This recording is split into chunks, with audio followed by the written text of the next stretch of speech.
कृष्ण कहते हैं, मेरे लिए कोई न दुश्मन है, न कोई मित्र, न कोई अमीर, न कोई गरीब, न कोई ऊंच, न कोई नीच। बस जो मुझे भक्ति से याद करता है, मैं उसके लिए हूं। धर्म, जाति, वर्ग से ऊपर उठकर भगवान सिर्फ भक्ति को पहचानते हैं। पर सबसे पहली भक्ति है खुद पर विश्वास। जो खुद पर ही विश्वास नहीं कर सकता, वो कभी भगवान तक नहीं पहुंच सकता, क्योंकि आत्मविश्वास ही आत्मा का पहला दरवाजा है। कहानी सिर्फ कर्ण की नहीं है, कहानी हर उस इंसान की है जिसने जीवन में अन्याय झेला है, फिर भी हार नहीं मानी। जब कर्ण ने कृष्ण से पूछा, हे माधव, मेरे जन्म से लेकर जीवन तक सबने मुझे ठुकराया, मां ने त्याग दिया, गुरु ने ज्ञान नहीं दिया, द्रौपदी ने अपमानित किया, आखिर मेरी क्या गलती थी? तो कृष्ण मुस्कुराए, पर उनकी मुस्कान में व्यथा की गहराई थी। उन्होंने कहा, हे कर्ण, जब मैं जन्मा, मैं जेल की दीवारों के बीच था। मेरा जन्म किसी उत्सव में नहीं, बल्कि मृत्यु के साए में हुआ। मेरे जन्म के साथ ही मेरी मां मुझसे छीन ली गई। एक एक सांस मौत के विरुद्ध थी। हर दिन मेरी हत्या के षड्यंत्र रचे गए। मेरे पास न कोई सेना थी, न कोई सत्ता। फिर भी मेरे मामा ने मुझे अपना सबसे बड़ा शत्रु माना, और फिर भी मैं मुस्कुराता रहा, क्योंकि मुझे अपने कर्मों पर विश्वास था, न कि परिस्थिति पर। कृष्ण की ये बातें केवल संवाद नहीं थीं, ये वो ज्ञान था जो आत्मा को झकझोर दे। क्योंकि बात इस बात की नहीं कि तुम्हारे साथ क्या हुआ, बात इस बात की है कि तुमने उन घटनाओं को कैसे देखा। तुमने अपमान को हथियार बनाया या बहाना। जीवन में तुम्हारे पास कितना ज्ञान है, यह मायने नहीं रखता। तुम उस ज्ञान का कितना उपयोग करते हो, यही तुम्हारी असली पहचान बनाता है। हर अपमान तुम्हें तोड़ने नहीं आता, कुछ अपमान तुम्हें निखारने आते हैं। हर हार तुम्हारा अंत नहीं होती, कुछ हार तुम्हें अगले पड़ाव की तैयारी सिखाती है। कभी सोचो, जब कृष्ण जैसा अवतार भी दुख और संकट से नहीं बच सका, तो तुम और हम क्यों बचेंगे? श्री कृष्ण कहते हैं, कभी कभी जीवन तुम्हें ऐसी जगह खड़ा कर देता है जहां हर तरफ सन्नाटा होता है, ना कोई साथ होता है, ना कोई आवाज। लेकिन अगर उस सन्नाटे में भी तुम अपनी नी आत्मा की पुकार सुन पाओ, तो समझो तुमने जीवन की पहली परीक्षा पास कर ली। मुसीबतें, दुख और अकेलापन, ये सब तुम्हें तोड़ने नहीं, बल्कि तुम्हें गढ़ने आते हैं। सोना आग में तपता है, तभी तो उसकी चमक सारी दुनिया को चौंका देती है। तो फिर क्यों डरना उन मुश्किलों से जो तुम्हें बेहतर बनाने आई हैं? कभी यह मत सोचो कि तुम कुछ नहीं हो, बल्कि यह सोचो कि तुम वही हो जो कुछ भी कर सकता है। क्योंकि असली ताकत तुम्हारे हालातों में नहीं, बल्कि तुम्हारी सोच में छुपी होती है। हर वो इंसान जो यह मान लेता है कि अब मुझसे नहीं होगा, वो अपने ही सपनों की कब्र खोदता है। शिकायतों की चादर ओढ़ने से पहले एक बार यह जरूर सोचो, जो कुछ भी तुम्हें मिला है वो किसी और की अधूरी दुआ हो सकती है, और जो नहीं मिला वो शायद तुम्हारे हक से भी ज्यादा बड़ा हो। सच्चा सुकून तब आता है जब हम इस सोच को अपना लेते हैं कि जो मिला वो अच्छा है, और जो नहीं मिला वो और भी बेहतर होगा। कभी अगर तुम्हारी कोशिशें थम जाएं, तो अपनी सांसों को मत रोकना। उन सांसों में एक नाम जपना, भगवान। उन्हें शब्दों की जरूरत नहीं होती।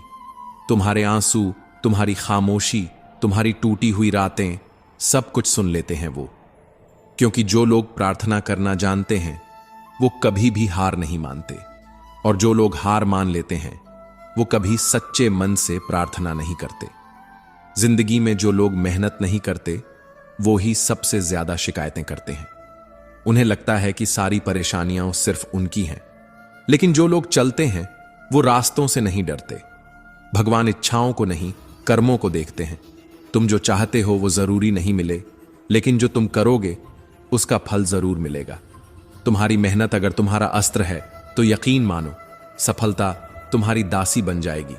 श्री कृष्ण कहते हैं, सही निर्णय लेना सीखें। कभी कभी जिंदगी हमें ऐसे मोड़ पर लाकर खड़ा कर देती है जहां रास्ते दो होते हैं, लेकिन मंजिल का कोई संकेत नहीं होता। दिल कुछ कहता है, दिमाग कुछ और। लोग सलाह देते हैं, हालात दबाव बनाते हैं, और ऐसे में जो इंसान सही फैसला लेना जानता है, वही अपने भाग्य की दिशा बदल सकता है। फैसले आसान नहीं होते, क्योंकि सही फैसला अक्सर वही होता है जो सबसे मुश्किल लगता है, जो भीड़ से उलट होता है, जो अकेलेपन से होकर जाता है। लेकिन याद रखना, भीड़ के साथ चलकर कोई बड़ा नहीं बनता। बड़ा वही बनता है जो उस पल में अपने अंदर की आवाज सुनता है जब सारी दुनिया उसे चुप करवाना चाहती है। श्री कृष्ण कहते हैं, कभी कभी तुम्हें वही करना पड़ता है जिससे तुम डरते हो, क्योंकि डर वही जगह है जहां तुम्हारा सच्चा विकास छिपा होता है। सही फैसला वो नहीं होता जो सभी को खुश करे। सही फैसला वो होता है जो तुम्हारे भविष्य को मजबूत बनाए। जो इंसान फैसलों से भागता है वो हर बार हालात का शिकार बनता है, लेकिन जो इंसान हालात में भी सोचकर, रुककर, महसूस करके सही चुनाव करता है वही वक्त का बादशाह बनता है। कभी अपने फैसले पर शक मत करना अगर वो तुम्हारी आत्मा की गहराई से निकला है, क्योंकि वक्त भले ही आज सवाल करे, लेकिन कल वही वक्त तुम्हारे फैसले की कद्र करेगा। श्री कृष्ण कहते हैं, ताकतवर वो नहीं जो दुनिया को जीत ले, ताकतवर वो है जो अपने मन को जीत ले, क्योंकि जो खुद पर विजय पा लेता है उसकी हार कभी नहीं होती। आप जो चाहते हैं वो मांगने से नहीं मिलेगा, कृपा मांगने से नहीं, पात्रता से मिलती है। खुद को उस लायक बनाना पड़ता है। जैसे मिट्टी को दिया बनने के लिए अग्नि की तपन सहनी पड़ती है, वैसे ही जीवन में कुछ पाने के लिए खुद को तपाना पड़ता है। जब बाल्टी कुएं में जाती है तो वो झुकती है, पर झुकना उसकी हार नहीं, उसका समर्पण है। और झुकने के बाद वो खाली नहीं, भरकर लौटती है। जीवन में भी जो झुकता है वही कुछ न कुछ लेकर उठता है। ये झुकना ही असली जीत है। घमंड से नहीं, विनम्रता से मिलती है गहराई। समय कभी नहीं रुकता, और जो समय को नहीं समझता, समय भी उसे नहीं समझता। एक दिन आएगा जब करने को बहुत कुछ होगा, लेकिन करने का समय नहीं बचेगा। जैसे फोन गलत पासवर्ड से नहीं खुलता, वैसे ही जिंदगी गलत सोच से नहीं खिलती। गलत रास्ते से चलकर कोई मंजिल नहीं मिलती। सोचो, जब रास्ता सही नहीं तो सफर कैसा होगा। दूसरों की जिंदगी में झांकने से कुछ नहीं मिलेगा। कभी अपनी आत्मा में झांक कर देखो, वो क्या कहती है। वो भी तो तड़प रही है, कुछ करने के लिए, कुछ बनने के लिए। तुम्हारे भीतर भी कुछ है जो अभी तक तुम्हारा इंतजार कर रहा है। श्री कृष्ण कहते हैं, मैं किसी की किस्मत नहीं लिखता, इंसान अपनी किस्मत खुद लिखता है। तुम जो बीज बोते हो वही फल काटते हो। जो कर्म तुम करते हो वही तुम्हारा भविष्य गढ़ते हैं। तो फिर क्यों डरते हो कर्म करने से? शंका मत करो। जहां प्रेम है वहां भगवान है, और जहां भगवान है वहां डर का कोई स्थान नहीं। कृष्ण चेतावनी देते हैं, सीधे इंसान को धोखा मत देना, क्योंकि भगवान उसकी लड़ाई खुद लड़ते हैं। धोखा मत देना, वरना जवाब इंसान नहीं, ईश्वर देंगे। अगर तुम अपनी वर्तमान स्थिति से ऊपर उठना चाहते हो तो सबसे पहले अपनी मानसिक कमजोरी को मिटाओ, क्योंकि कमजोर मन कभी मजबूत फैसले नहीं लेता। कुछ चीजें हमें ईश्वर के हवाले कर देनी चाहिए, क्योंकि जब भगवान जवाब देते हैं तो सिर्फ इंसान नहीं, पूरी दुनिया चुपचाप सुनती है। श्री कृष्ण कहते हैं, मन कभी सही सोचता है, कभी भटकता है, क्योंकि आत्मा में भी संस्कारों की मिट्टी होती है। जिस भावना को तुम बार बार दोहराते हो वही भावना तुम्हारा स्वभाव बन जाती है। अब ये तुम्हारी पसंद है, तुम प्यार को चुनते हो या नफरत को। लेकिन सोचो, नफरत में है क्या?